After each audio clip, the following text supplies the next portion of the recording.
We will going to discuss the very important part of this chapter and the very important questions related to the series and parallel combinations. ये बहुत ही simple होते हैं इस तरह के questions को solve करना, और हम लोग इस असाइनमेंट को अच्छे से डिस्कस करेंगे। और ये बहुत आसान तरीके से, तुम लोग को लगेगा ही नहीं कि ये इतना मुश्किल है। मतलब तुम्हें लोग को लग रहा होगा ये बहुत डायग्रामेटिक बहुत मुश्किल दे रखा है, लेकिन ऐसा कुछ भी नहीं है इसमें। आप स्टेप बाय स्टेप सॉल्व करेंगे, आपको खुद इसे सॉल्व करना बहुत आसान तरीके से हो जाएगा। तो चलो सबसे पहले हम लोग क्वेश्चन नंबर 1 को करना शुरू करते हैं और इसको हम लोग सॉल्व करते हैं। ओके, तो हम लोग को इसमें इफेक्टिव रेजिस्टेंस को कैलकुलेट करना है। किसमें? पी और क्यू में। देखो पी और क्यू जब हम लोग को बोला गया है ना, पी और क्यू, तो बस पी और क्यू को कंसिडर करना है। ठीक है, पी और क्यू। और आपको इस तरह से करते जाना है इसमें कि आपको पी और क्यू के अक्रॉस ही सारी रेजिस्टेंस को सॉल्व करना है। आपको पी और क्यू के अक्रॉस ही सारी रेजिस्टेंस को सॉल्व करना है। जैसे सबसे पहले आप पी के यहाँ पर आप देखेंगे कि यहाँ पर ये 2 ओम का रेजिस्टर्स है और एक ये 2 ओम का रेजिस्टर है। ये दोनों 2 ओम के रेजिस्टर्स आपस में सीरीज़ में कनेक्टेड हैं। तो हम लोग स्टेप बाय स्टेप क्या करेंगे बेटा, ध्यान से समझना, बिल्कुल ध्यान से सभी बच्चे। हम लोग स्टेप बाय स्टेप इसको सर्किट को शॉर्ट में कन्वर्ट करते चले जाएंगे। We will start converting this one, replace करते जाएंगे और उसकी जगह पर इक्विवेलेंट रेजिस्टेंस हम लोग रखते जाएंगे। ठीक है, ध्यान से समझना सभी बच्चे। तो यहाँ पर हमारे पास 2 ओम का रेजिस्टर है, यहाँ पर हमारे पास 4 ओम का रेजिस्टर है, यहाँ हमारे पास एक और 4 ओम का रेजिस्टर है, और एक हमारे पास यहाँ पर कुछ इस तरह से एक और 4 ओम का रेजिस्टर है, और यहाँ पर 2 ओम का रेजिस्टर है। ओके, अब मैं इन दोनों की जगह पर मैं क्या कर देता हूँ, एक 4 ओम का रेजिस्टर, क्योंकि ये दोनों सीरीज़ में है तो मैं यहाँ पर ऐसे 4 ओम का रेजिस्टर को ऐसे लिख देता हूँ। मतलब इन दोनों की जगह पर मैंने यहाँ पर 4 ओम का रेजिस्टर लिख दिया। ओके ना, उसके बाद हम लोग को पी और क्यू के क्रॉस रखना है। ये बस आपको ध्यान रखना है कि पी और क्यू का पॉइंट्स आपका नहीं जाना चाहिए। अब आपको 4 ओम और ये वाला 4 ओम, ये दोनों 4 ओम आपस में पैरेलल में कनेक्टेड है। दिख भी रहा है कि ये दोनों 4 ओम पैरेलल में कनेक्टेड है। और मैंने बताया था कि अगर दो सेम रेजिस्टर आपस में पैरेलल में कनेक्टेड होते हैं तो उनका इक्विवेलेंट निकालने का तरीका क्या होता है, आर ईच डिवाइडेड बाय। हाँ, तो बताओ ये 4 ओम का है और ये भी 4 ओम का, तो कितना आ जाएगा बताओ, 4 ईच। 4 कितने रेजिस्टेंस है, 2, तो डिवाइडेड बाई 2, तो कितना आ जाएगा, 2 ओम। आया कि नहीं आया, बोलो आया? Yes sir. ओके, उसके बाद अब हम लोग क्या करेंगे, इन दोनों की जगह पर, मतलब ये वाला रेजिस्टर को हटाएंगे यहाँ से और यहाँ वाले रेजिस्टर को हटाएंगे, मतलब इन दोनों की जगह पर मैं इक्विवेलेंट रेजिस्टेंस 2 ओम रख देता हूँ। मैं इन दोनों की जगह पर अब 2 ओम रेजिस्टर रख देता हूँ, क्योंकि उन दो का 4 ओम मिल करके 2 ओम हो चुके हैं। अब आपको फिर से पता है कि ये अब 2 ओम और ये 2 ओम आपस में फिर से सीरीज़ में हो गए। तो इन दोनों की जगह पर आप फिर से क्या करेंगे, ये 2 ओम को हटाइए, अरे ये 2 ओम के रेजिस्टर को हटाइए, ठीक है, और इसकी जगह पर मैं एक ही रख देता हूँ। ठीक है, मैंने यहाँ से हटा दिया और वो 2 ओम और 2 ओम मिलके कितना हो जाएगा, 4 ओम हो जाएगा। बोलो हो जाएगा कि नहीं होगा? यहाँ से मैं हटा देता हूँ, ये मैंने हटा दिया, ये वाला 2 ओम और ये 2 ओम मिल करके एक ही रेजिस्टर रख दिया मैंने, 4 ओम। ये वाला 2 ओम और ये वाला 2 ओम मिलके 4 ओम हो गया। अब चाहो तो तुम इसको ऐसे भी रख सकते हो, you can write it like this way. आप इसको ऐसे, अगर कन्फ्यूज़ हो रहे हो तो you can write it like this way. यहाँ पर पहले मैं इसको अलग से 2 ओम लिख देता हूँ। ओके बेटा, अब यहाँ पर जो 4 ओम था वो एक्चुअल में ऐसे करके था, ऐसे करके 4 ओम रजिस्टर था। अब आप चाहो तो उसको अगर कंफ्यूज नहीं हो रहा है तो ऐसे करके रख दो, कोई दिक्कत नहीं है। यहाँ पर आप 4 ओम रख दीजिए। अब ये 4 ओम और ये 4 ओम फिर से पैरेलल में हो गए, ये 4 ओम और ये 4 ओम फिर से पैरेलल में आ गए। तो अगर ये 4 ओम और ये 4 ओम पैरेलल में आ गए तो फिर से बताया आपको आर ईच 2 होंगे, तो फिर से इन दोनों की जगह पे 2 ओम आ जाएगा। आएगा कि नहीं आएगा, बोलो? ये 4 ओम और ये 4 ओम फिर से पैरेलल में आ चुके हैं। तो 4 ओम जब दो रेजिस्टर्स आपस में पैरेलल में होते हैं तो उनका इक्विवेलेंट कितना होता है, 2 ओम होता है। ये करके देख लिया। तो इन दोनों को हटाइए यहाँ से और उसकी जगह पर आप एक रेजिस्टर 2 ओम का रख दीजिए यहाँ पर। ये 2 ओम रख दीजिए यहाँ पर, 2 ओम आ गया। अब ये 2 ओम और ये वाला 2 ओम मिल करके फिर से सीरीज़ में हो गए। तो फिर से आप क्या करेंगे, नीचे वाला 4 ओम लेंगे, पी क्यू वाले को नहीं छेड़ना है। ओके, पी क्यू वाले को नहीं छेड़ना है। तो यहाँ पर हमारे पास ये 4 ओम आ जाएगा। ओके, और ये 2 ओम और 2 ओम मिलके फिर से 4 ओम आ गया, फिर से 4 ओम आ जाएगा यहाँ पर। ठीक है, यहाँ पर फिर से 4 ओम आ गया। 4 ओम और 4 ओम को आप आपस में फिर से करेंगे तो कितना आ जाएगा, फिर से 2 ओम आ जाएगा इन दोनों का। तो इन दोनों का नेट इक्विवेलेंट रेजिस्टेंस कितना आ जाएगा, इन दोनों की जगह पर मैं एक 2 ओम का रेजिस्टर लिख सकता हूँ। तो पी और क्यू के बीच में नेट इक्विवेलेंट रेजिस्टेंस कितनी आ जाएगी, 2 ओम। मतलब इन सारी रेजिस्टेंस को अगर आप कनेक्ट करते हो इस तरह से तो you will gate equivalent resistance of 2 ओम। तो अभी हम लोग इस स्टेप में मैं एक बार डिस्कस कर देता हूँ फिर से कि हम लोगों ने ये क्वेश्चंस को काफ़ी सारे स्टेप में किया। पहले हम दोनों ने इन दोनों को सॉल्व किया तो यहाँ पर 4 ओम हो गया। फिर इन दोनों का एक पैरेलल में निकाला तो हमारे पास ये दोनों का मिला करके पैरेलल में 2 ओम आ गया। फिर ये दोनों का हम लोगों ने ऐसे सीरीज़ में किया तो यहाँ पर ये 4 ओम आ गया। फिर 4 ओम का और इसका हम लोगों ने आपस में पैरेलल में निकाला तो फिर 2 ओम आ गया। फिर से ये दोनों को सीरीज़ में किया तो 4 ओम आ गया। फिर 4 ओम का आपस में पैरेलल किया तो 2 ओम आ गया। तो इस तरह से हम लोग को इक्विवेलेंट रेजिस्टेंस को कैलकुलेट करना होता है। समझ आया आपको अच्छे से? Is there any doubt? So next question में हम लोग को फिर से ए और बी में इक्विवेलेंट रेजिस्टेंस को कैलकुलेट करना है सेकंड पार्ट में। तो इसको भी हम लोग बहुत अच्छे से करेंगे और ध्यान समझना, बहुत आसानी से तुम इसको कर सकते हो। चलो इसको भी करने की कोशिश करते हैं कि हम लोग कैसे सर्किट को ब्रेक करना आना चाहिए आपको। सबसे इंपॉर्टेंट जो होता है इसके अंदर that is the breaking of circuit, कि आप सर्किट को किस तरह से ब्रेक करते हो और किस तरह से उसका ईजी डायग्राम बनाते हो ताकि आपको आसानी से कैलकुलेशन करनी आ जाए। तो चलिए हम लोग इसको भी देखते हैं कि कैसे हम लोग इसको सॉल्व करेंगे। ओके चलिए, तो इस तरह के क्वेश्चन में जब भी आपको मतलब कैलकुलेट करना हो इक्विवेलेंट रेजिस्टेंस, तो आप एक चीज़ समझिएगा ध्यान से कि ये ए टर्मिनल है। मैं इसको थोड़ा सा और बड़ा कर देता हूँ ताकि आपको अच्छे से समझ में आए। ओके देखो, तो अभी हम लोग को क्या करना होगा, इसमें ध्यान से समझना बेटा, बहुत ही सिंपल है। और कैसे हम लोग इसको करेंगे ज़रा समझना। ओके चलिए, तो सबसे पहले हम लोग को इसमें इक्विवेलेंट रेजिस्टेंस निकालना है। देखो ये जो टर्मिनल है ये पॉइंट ए है और इस ए पॉइंट से कौन कौन से रेजिस्टर्स कनेक्टेड है उसको आप देखिए। पहले ए पॉइंट से 2 ओम का रेजिस्टर कनेक्टेड है, ए पॉइंट से 2 ओम का रेजिस्टर कनेक्टेड है, ए पॉइंट से 8 ओम का रेजिस्टर कनेक्टेड है, ए पॉइंट से 3 ओम का रेजिस्टर कनेक्टेड है और ए पॉइंट से 6 ओम का रेजिस्टर कनेक्टेड है। तो आप पहले जो ऊपर की जब भी इस तरह का आएगा डायगोनल वाला, आपको डायग्राम तो याद हो ही जाएंगे प्रैक्टिस करते करते। तो पहले आप एक ऐसे बना लीजिए, यहाँ पर आप लिखिए ए और फिर उसके बाद यहाँ पर आप 3 ओम के रेजिस्टर को ऊपर ले जाइए बिल्कुल सीधा, ठीक है सीधा। और यहाँ पर ये 3 ओम का रेजिस्टर आ चुका है और ये 3 ओम का रेजिस्टर दूसरी तरफ से बी से कनेक्टेड है, तो आप बी पर इसको ले आइए, ऐसे बी आ गया। और इसी तरह से नीचे यहाँ पर ये 6 ओम का रेजिस्टर है, ठीक है, और ये 6 ओम का रेजिस्टर कनेक्टेड है डायरेक्टली बी पॉइंट से, इसका दूसरा एंड बी पॉइंट से कनेक्टेड है। तो यहाँ पर हम लोगों ने 3 ओम का लिख दिया है, यहाँ पर हमारे पास ए पॉइंट है और यहाँ हमारे पास बी पॉइंट है। ओके, ये हमारे पास 6 ओम का रेजिस्टर है। अब ध्यान से समझना बेटा, ध्यान से, बहुत ही ध्यान से समझना है। अब देखो ये 8 ओम का रेजिस्टर डायरेक्टली किससे कनेक्टेड है, 2 ओम से ए से कनेक्टेड है और हमारे पास 2 ओम का रेजिस्टर वो भी ए से कनेक्टेड है। तो हम लोग इसको क्या करेंगे, ऐसे लेंगे और यहाँ पर हम लोगों ने 2 ओम का रेजिस्टर जो ए से कनेक्टेड है डायरेक्टली कनेक्ट कर लिया और 2 ओम का ये 8 ओम का रेजिस्टर है और यही 8 ओम का रेजिस्टर बेटा किससे कनेक्टेड है, it is also connected with the 2 ohm wire, मतलब ए से कनेक्टेड है। 2 ओम का रेजिस्टर भी हमारा ए से कनेक्टेड है। ओके, हमने कनेक्ट कर लिया। अब आप ध्यान से देखोगे कि यहाँ पर ये 4 ओम के रेजिस्टर से कनेक्टेड है और 6 ओम के रेजिस्टर से भी कनेक्टेड है।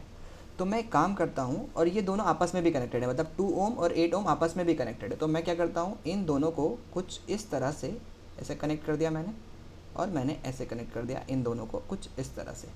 यहाँ पर ये दोनों कनेक्ट हो गए आपस में। अब इसी से 4 ओम का रेजिस्टर भी कनेक्टेड है और 6 ओम का। तो मैंने यहीं से एक वायर लिया जो दोनों हैं और यहीं से लिया और मैंने यहाँ से इसको ऐसे 4 ओम का रेजिस्टर कर लिया और मैंने इसको यहाँ से ऐसे 6 ओम का रेजिस्टर को कनेक्ट कर लिया, ठीक है। तो यहाँ पर मेरे पास, हाँ बोलो फरीद। सर इसमें जैसे 8 ओम और 2 ओम का रेजिस्टर है वो डायग्राम में सीरीज में, लेकिन यहाँ पे तो पैरेलल में आ गया, तो गलत नहीं हो जाएगा? सीरीज में है अभी भी, सीरीज में 8 ओम और कौन सा 6 ओम, 2 ओम का सर, मतलब दिख रहा है ऐसे चारों कनेक्टेड है लेकिन नहीं बेटा वो पैरेलल नहीं माना जाता है यहाँ पे, कि सीरीज़ में नहीं माना जाएगा वो। ऐसे सीरीज़ में जब माना जाता है जब आप यहाँ से चलना शुरू करेंगे, आपके पास कोई दूसरा रास्ता नहीं है, then it will be considered. अगर आप इस पॉइंट पर आके आपके पास तो इधर भी जाने का रास्ता है, इधर भी जाने का रास्ता है, तो फिर आप सीरीज़ नहीं कंसिडर करेंगे उसे, समझ आया? तब सीरीज़ है। सीरीज़ तब होती है जब कोई और दूसरा रास्ता नहीं हो जाने का करंट को, तब सीरीज़ होती है। यहाँ पे तो करंट आने के बाद डिसाइड कर सकता है उसको उधर जाना है कि इधर जाना है कि इधर जाना है। तो करंट में सीरीज़ में आपको पता है करंट सेम रहता है, यहाँ पे तो करंट डिवाइड कर जाएगा, तो उसका मतलब सीरीज़ में नहीं है। तो ये हमारे पास नीचे एक और 6 ओम का रेजिस्टर यहाँ पर आ गया है। ओके, अब ये भी किससे, ये दोनों के, ये वाले इसका एंड और इसका एंड किससे कनेक्टेड है, it is connected with the B, ये बी से कनेक्टेड है, तो हमने बी से कनेक्ट कर दिया। सो आप देखिए हमारा डायग्राम बिल्कुल यही डायग्राम हमारा ये है एक्चुअल में। सो अब आपको बस इसको सॉल्व करना है, ये बहुत ही सिंपल है। इन दोनों का पैरेलल में निकालिए, इन दोनों का पैरेलल में निकालिए और फटाफट से कैलकुलेट करके बताइए मुझे कितना आएगा। तो अभी हम लोग को निकालना होगा कि जब हम लोग 8 ओम और 2 ओम को आपस में पैरेलल में कनेक्ट करते हैं, तो अगर मैं इन दोनों को पैरेलल में कनेक्ट करता हूँ तो मेरे पास आएगा 1/R इक्वलेंट फॉर किसके लिए, इन दोनों के लिए मैं बात कर रहा हूँ। So that would B 8 ohm and 2 ओम के लिए, तो दैट वुड बी 1/8 प्लस 1/2, दोनों का एलसीएम ले लेंगे, यहाँ पर 4 तो यहाँ पर भी 4, तो ये विल गेट 5/8। सो हमारे पास 1/R इक्वलेंट की वैल्यू है 5/8, तो R इक्वलेंट कितना आ जाएगा, दैट वुड बी 8/5। सो यहाँ पर इन दोनों का इक्वलेंट रेजिस्टेंस हमारे पास आया है 8/5 ओम। ठीक है, इसी तरह से इन दोनों का एक आर इक्वलेंट कैलकुलेट करके बताओ मुझे कितना आएगा बेटा, 4 ओम एंड 6 ओम जब कनेक्ट करते हैं तो यस इट विल बी 12/5। तो आप इसको लिख सकते हैं कि 1/R equivalent will be equal to 1/4 plus 1/6, इसकी 2 से मल्टीप्लाई कीजिए ऊपर भी 2 से, इसकी 3 से मल्टीप्लाई कीजिए ऊपर भी 3 से, तो यू विल गेट 3/12 प्लस 2/12, तो you will get 12/5। So R equivalent की वैल्यू कितनी है, की वैल्यू कितनी आ जाएगी 12/5। तो इसके लिए हमारे पास जो आर इक्वलेंट की वैल्यू है that is R equivalent is 12/5। अब ये दोनों रजिस्टर्स को हटाइए आप और इन दोनों की जगह पर आप एक रजिस्टर रख दीजिए, मतलब सिंपल सा आप कुछ इस तरह का डायग्राम बनाइए। आप अगला that will be 3 ohm and that will be 6 ohm, okay, and here it is A and here it is B, yes. और यहाँ पर आपके पास एक रजिस्टर है दैट इज़ 8/5 ओम का, और दूसरा रजिस्टर है आपके पास दैट इज़ 12/5 ओम का, 12/5 ओम का। तो ये दोनों आप सीरीज़ में हो गए, ठीक है। तो ये 3 ओम है जैसे है ऊपर, और नीचे 6 ओम है वैसे ही है। तो अब ये दोनों मिल करके बेटा कितने हो जाएंगे, दैट वुड बी दी इन दोनों को ऐड करेंगे कितना आएगा, दैट वुड बी 20/5। 8 और दोनों के नीचे 5 है सेम, तो 8 और 12 को ऐड करोगे तो 20/5 मतलब 4, ठीक है। तो ये दोनों सीरीज़ में है, तो इन दोनों को आप सिंपल ऐसे ही ऐड कर सकते हैं। और यहाँ पर आपके पास ए है, यहाँ पर बी है, तो इसको आप लिख सकते हैं कि यहाँ पर आपके पास 20/5, जिसको आप 4 ओम बोल सकते हैं। 20/5 का मतलब 4 ओम होता है, ठीक है। तो यहाँ पर आपके पास आ गया ये 6 और ये आ गया आपके पास 6। अब आपको क्या करना है, सिंपल, अब आपको ये 4 ओम, अब ये 4 ओम 3 ओम एंड 6 ओम पैरेलल में कनेक्टेड है, तो इक्विवेलेंट रेजिस्टेंस बताइए कितना होगा, फटाफट से कैलकुलेट कीजिए। ओके, तो अभी ये तीनों रेजिस्टर्स हमारे पैरेलल में है, तो हम लोग इनको आर इक्विवेलेंट निकालेंगे इस केस में।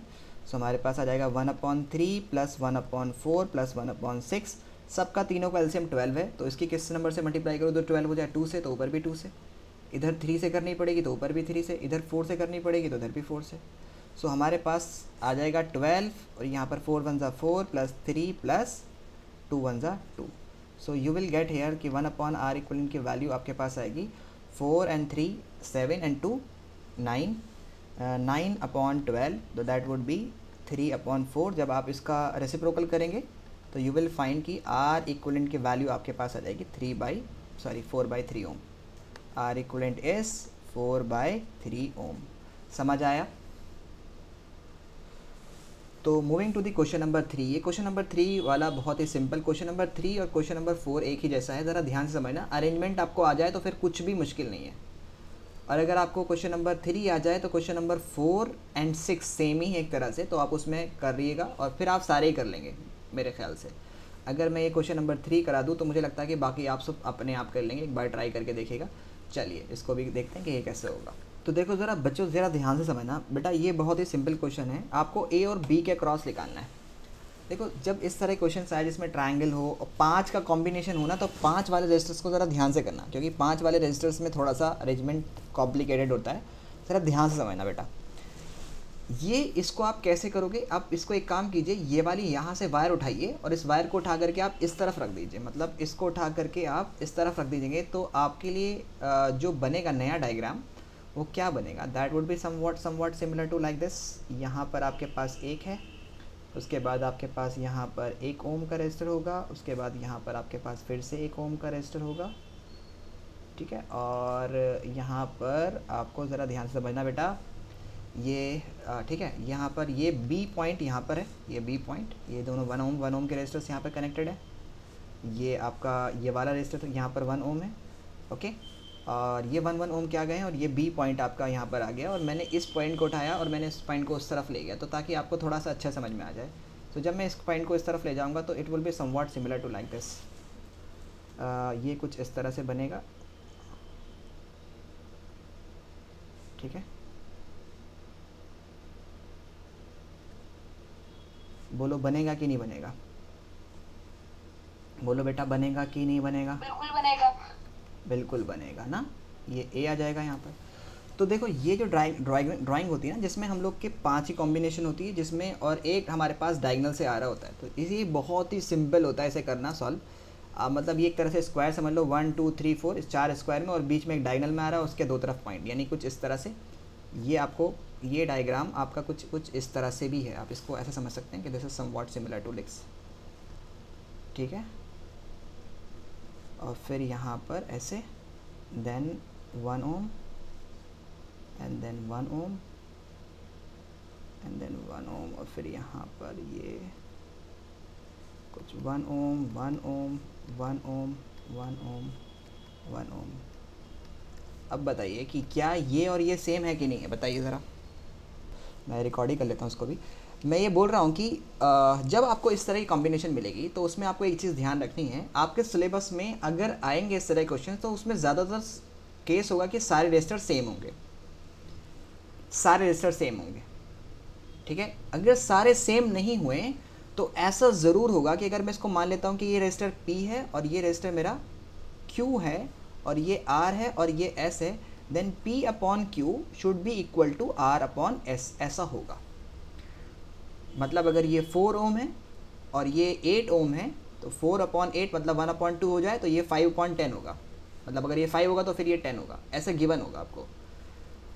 ये मतलब ऐसे ही क्वेश्चन, अगर ये रेशियो सेट नहीं हो रहा तो फिर वो सॉल्व करना आपको क्रिचॉफ लॉ और दैट विटस्टोन, मतलब अलग अलग तरह से आप उसको सॉल्व करेंगे एंड देन वो मुश्किल हो जाएगा आपके लिए। अब मैं ऐसा क्यों बोल रहा हूँ कि जब ये कंडीशन सेटिस्फाई हो जाती है हमारी कि P upon Q is equals to R upon S, ठीक है, या तो आप P अपॉन क्यू कर लीजिए या P upon R is equals to Q upon S, तब भी बात एक ही है भाई। ये ऊपर चला जाए, ये R नीचे आ जाए, बात एक ही, यानी this upon this equal to this upon this हो जाए, तो फिर इसमें आपको बड़ा सिंपल होता है कि इस वाले रजिस्टर में यहाँ वाला जो रजिस्टर होता है इसमें करंट जाता ही नहीं है।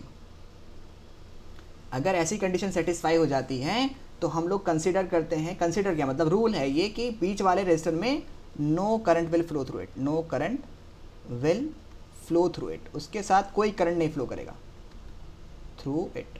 और ये आपके सिलेबस में इतना ही आएगा, जैसे मैंने आपको IUPAC सिखाई है, जितनी आपके सिलेबस में है उसके हिसाब से हम लोग एक्सट्रीम मतलब उतने में हम लोग बहुत अच्छे से करते हैं। उसके अलावा अगर ये कंडीशन सेटिस्फाई नहीं होती तो फिर आप इसको सॉल्व नहीं कर सकते। हमेशा ये सेटिस्फाई आपको जब भी मिलेगा, आपको ये कंडीशन सेटिस्फाई होकर मिलेंगी कि P upon Q should be equal to R upon S, 5 के कॉम्बिनेशन में। या तो सारे ही सेम होंगे इसमें, या डिफरेंट भी अगर हुए, तो सपोज कीजिए ये 5 हुआ और ये 10 हुआ, तो 5/10 कितना हुआ 1/2, तो ये अगर 1 ओम होगा तो ये 2 ओम होगा गारंटेड, तभी आप इसको सॉल्व कर पाएंगे, ठीक है। सो चलिए अब हम लोग अगर डिफरेंट भी हुए तो मतलब इस तरह से आपके पास होंगे, तो इसमें कुछ करंट जाएगा नहीं, और जब इसमें करंट ही नहीं जाएगा तो बेटा इसको आप बिल्कुल ऐसे समझ लीजिए कि ये एक तरह से ऐसा रजिस्टर है जिसमें यहाँ पर आपके पास 2 रजिस्टर हैं, ऐसे एक ऐसे और एक ऐसे और फिर एक ऐसे, मतलब बीच वाले को कंसीडर मत कीजिएगा आप, उसमें करंट नहीं जाता। जब ये कंडीशन सेटिस्फाई हो जाती हैं तो बीच वाले में करंट नहीं जाता। अब बताइए ये 1 ओम का रजिस्टर है, ये 1 ओम का रजिस्टर है, ये 1 ओम का रजिस्टर है, ये 1 ओम का रजिस्टर है, बताइए ज़रा मुझे कितना इक्विवेलेंट रेजिस्टेंस होगा ए और बी के बीच में? सर 1 ओम होगा। 1 ओम का पता है कि 1 ओम और मिलके 2 ओम, 1 ओम मिलके 2 ओम, तो आप इसको कंसिडर कर सकते हैं कि 2 ओम का रजिस्टर हो गया यहाँ पर 2 ओम, और यहाँ पर भी बेटा यहाँ पर भी 2 ओम हो जाएगा, ठीक है। दिस इज 2 ओम, और 2 ओम और 2 ओम को जब आप पैरेलल में कनेक्ट करते हैं तो क्या आएगा, R equivalent is equals to R each, same है तो आर ईच अपॉन एन, तो 2 ओम के तो 2/2 इज इक्वल्स टू 1 ओम। समझ आया? Yes sir. बिल्कुल सिंपल क्वेश्चन, आपको हमेशा ऐसे ही मिलेंगे, अगर आपको मिलेंगे तो इससे ज़्यादा आपको नहीं मिल पाएगा। मतलब डिफरेंट जब जहाँ पर P upon Q is equals to R upon S का लॉ मतलब सेटिस्फाई नहीं होगा। रीज़न तो है इसका, लेकिन अभी पढ़ाने का कोई फ़ायदा नहीं है, उसका रीज़न किरचॉफ लॉ से आप समझ पाएंगे कि लेकिन वो अभी पढ़ाने का कोई फ़ायदा नहीं है। प्रूफ भी कर सकते हैं, प्रूफ भी होता है इसका कि आप करंट बीच में क्यों जाएगा, लेकिन उसको पढ़ाने का कोई फ़ायदा ओके नहीं। Sir. That you will be going to study in the 12th standard. Okay, चलो अभी हम लोग नेक्स्ट क्वेश्चन को डील करते हैं। नेक्स्ट क्वेश्चन में हमारे पास यही है, ये बिल्कुल वही कॉम्बिनेशन है जैसे अभी पीछे वाली थी, व्हीटस्टोन ब्रिज की तरह ही है। चलो एक बार इसको देख लो कि किस तरह से आप इसको अरेंज कर सकते हो, और मुझे सिंपलेस्ट डायग्राम बना के दिखाओ कि किस तरह से। Last question. ओके, तो चलिए इसको स्प्लिट करके देखते हैं कि ये किस तरह से आप इसको स्प्लिट कर लेंगे। बताइए आप किस तरह से आप इसको स्प्लिट करेंगे। सबसे पहले आप ए को बनाइए यहाँ पर कि आपके पास ए है, इस पॉइंट पर आपके पास ए है, और इस ए से कौन कौन से रेजिस्टर कनेक्टेड है ध्यान समझना बेटा, बहुत ही सिंपल तरीके से इसको करना होगा तुम्हें। इस ए से, इस ए पॉइंट से ये वाला 1 ओम का रेजिस्टर कनेक्टेड है और ये वाला 1 ओम का रेजिस्टर कनेक्टेड है। सो फटाफट से आप इस 1 ओम के रेजिस्टर को आप कुछ इस तरह से ले लीजिए, ठीक है। या तो आप किसी भी तरह से आप इसको अज्यूम कर सकते हैं कि अज्यूम कर लीजिए कि यहाँ से ये 1 ओम का रेजिस्टर आपने कनेक्ट कर दिया, और दूसरा नीचे वाला 1 ओम का रेजिस्टर आपने इस तरह से इसके साथ कनेक्ट कर दिया। ये 1 ओम का रेजिस्टर ये वाला है, 1 ओम का रेजिस्टर ये वाला है। ओके, उसके बाद इस 1 ओम के, यानी ये वाला जो 1 ओम मैंने नीचे वाला बनाया है, इस 1 ओम के रेजिस्टर से एक और 1 ओम का रेजिस्टर कनेक्टेड है। तो एक और 1 ओम का रेजिस्टर कनेक्टेड है। सो इस वाले रेजिस्टर से मैंने एक और 1 ओम का रेजिस्टर कनेक्ट कर दिया, और वो मान लेते हैं कि वो रेजिस्टर ये वाला है। ये वाला नहीं मान रहे अंदर वाला, हम लोग ये वाला मान रहे हैं। ओके, ध्यान समझना कि मैं कंसिडर कर रहा हूँ कि ये वाला 1 ओम का रेजिस्टर मेरे पास यहाँ पर है ये, और इस वाले 1 ओम से, और वो बी से कनेक्टेड है, तो मैं इसको एक और 1 ओम का रेजिस्टर यहाँ पर कंसिडर कर लेता हूँ कुछ इस तरह से ऐसे, और वो डायरेक्टली बी से कनेक्टेड है, तो मैं बी यहाँ पर ले लेता हूँ। This is the B point, और ये 1 ओम का रेजिस्टर मेरे पास आ गया। तो ये रेजिस्टर हमने यहाँ बना दिया है, मतलब इसके लिए मैं ट्रायंगल बना देता हूँ यहाँ पे, तो ये ट्रायंगल यहाँ पर आ गया। ओके, उसके बाद बेटा यहाँ पर आप आगे देखोगे कि इसी बी पॉइंट से एक रेजिस्टर कनेक्टेड है जो इस वाले रेजिस्टर से कनेक्टेड है, यानी जो इस वाले से कनेक्टेड है। तो इसी बी पॉइंट से एक 1 ओम का रेजिस्टर कनेक्टेड है कुछ इस तरह से, और ये यहाँ पर आ गया 1 ओम। और फिर ये वाला जो 1 ओम रेजिस्टर बच रहा है, ये इस वाले के और इस वाले रेजिस्टर से कनेक्टेड है। तो ये एग्जैक्टली जैसा आपने अभी पीछे किया है बिल्कुल वही है, बस डायग्राम आपको आना चाहिए कि सेम वही डायग्राम है। जब भी आपको कुछ इस तरह क्वेश्चन आएगा तो उसका डायग्राम आप बना लेना, और इसका भी आंसर 1 ओम ही आएगा। समझ आया? Yes yes sir. सर। सो इस तरह से डायग्राम आपको आना चाहिए। मैं एक बार फिर से डायग्राम को एक्सप्लेन कर देता हूँ कि ये वाला 1 ओम का रेजिस्टर मैंने यहाँ बनाया है, और ये वाला 1 ओम का रेजिस्टर मैंने यहाँ बनाया है। फिर मैंने इसको कंसिडर किया है क्योंकि ये वाला इससे डायरेक्टली बी से कनेक्टेड है, तो ये वाला 1 ओम रेजिस्टर यहाँ पर 1 ओम आ गया है। ओके, बी से कनेक्ट हो चुका है। अब इस बी से मेरा एक और 1 ओम का रेजिस्टर कनेक्टेड है जिसका दूसरा एंड इस वाले के एंड से कनेक्टेड है। तो इस वाले का 1 ओम यहाँ पर है, और जो इसका दूसरा एंड ये वाला इस वाले से कनेक्टेड है, यहाँ पे हो गया। अब यहाँ पर इसी पॉइंट पर एक रेजिस्टर 1 ओम का कनेक्टेड है, ये मैंने यहाँ पर कनेक्ट कर दिया, और इस रेजिस्टर का दूसरा एंड इस वाले रेजिस्टर के एंड से कनेक्टेड है, तो इसका दूसरा एंड इस वाले रेजिस्टर के एंड से कनेक्टेड है। सो आप इसको कर लोगे, यहाँ पर भी इसमें करंट 0 हो जाएगा, फिर 2 ओम और 2 ओम करके इसको कर सकते हो। तो that is simple. Now you understand. जब आप ये वाले क्वेश्चंस कर लेंगे तो फिर ये वाला क्वेश्चन बिल्कुल ऐसा ही है। 5 ओम 5 ओम 5 ओम 5 ओम के 2 रेजिस्टर हो गए, तो 10 ओम अपॉन 10 ओम, तो दोनों का इक्विवेलेंट रेजिस्टेंस कितना हो जाएगा? 10/2, यानी 5 ओम इसका इक्विवेलेंट आ जाएगा। अगर सारे रेजिस्टर सेम हैं तो उसका इक्विवेलेंट रेजिस्टेंस आर के बराबर ही आता है, मतलब आता है जितना 5 ओम ही इसका मतलब रिजल्टेंट आएगा। जैसे इसमें 1 ओम आया, उस वाले में भी 1 ओम आया, तो इसमें 5 ओम के सारे रेजिस्टर्स है तो 5 ओम ही इसका इक्विवेलेंट रेजिस्टेंस आएगा। ठीक है, अब यहाँ पर आप ये वाला भी बहुत ही सिंपल है, इन दोनों को आप ले लीजिएगा कि 8 ओम हो जाएगा, और 8 ओम और 8 ओम आपस में पैरेलल में, ये दोनों 8 ओम है, 8 ओम जो है वो 4 ओम के साथ पैरेलल में कनेक्टेड है। तो ये तो बहुत ही सिंपल है। इस तरह से इन दोनों का पहले इक्विवेलेंट निकालना, फिर इन दोनों का इक्विवेलेंट निकालना, फिर इन दोनों का इक्विवेलेंट आएगा 1 ओम, इन दोनों का इक्विवेलेंट आएगा 1 ओम, तो 1 ओम और 1 ओम मिलके फिर से 2 ओम मिल जाएंगे, सीरीज़ में हो जाएगा। और फिर 2 ओम का 2 ओम से सीरीज़ में होगा तो 1 ओम, इसकी भी 1 ओम इक्विवेलेंट रेजिस्टेंस आ जाएगी। तो इस तरह से आपको सारे क्वेश्चंस को सॉल्व करना है। ये असाइनमेंट बहुत इंपॉर्टेंट था, सारे क्वेश्चंस को कर लीजिए, और जो नहीं आएगा फिर से मुझे बताइएगा। A and B in the figure, A and B in figure 5, figure 5 में कहाँ है? फिगर 5 में A and B, A and B बेटा ये, अच्छा इस वाले में A and B, जहाँ पे बैटरी कनेक्टेड है वो ये A है और ये B है। इसके अक्रॉस बताना है। बैटरी अगर कनेक्टेड है तो फिर तो डायरेक्टली आप ए और बी डिसाइड कर सकते हो। इसमें ए यहाँ पर है, इसमें बी यहाँ पर है, समझ में आया। सो जहाँ पर बैटरी कनेक्टेड होती है वहीं से हम लोग उसको ए और बी कंसिडर करते हैं। Okay, so I hope you understood all this question. समझ में आया आप लोग को? Yes sir. तो आज के लिए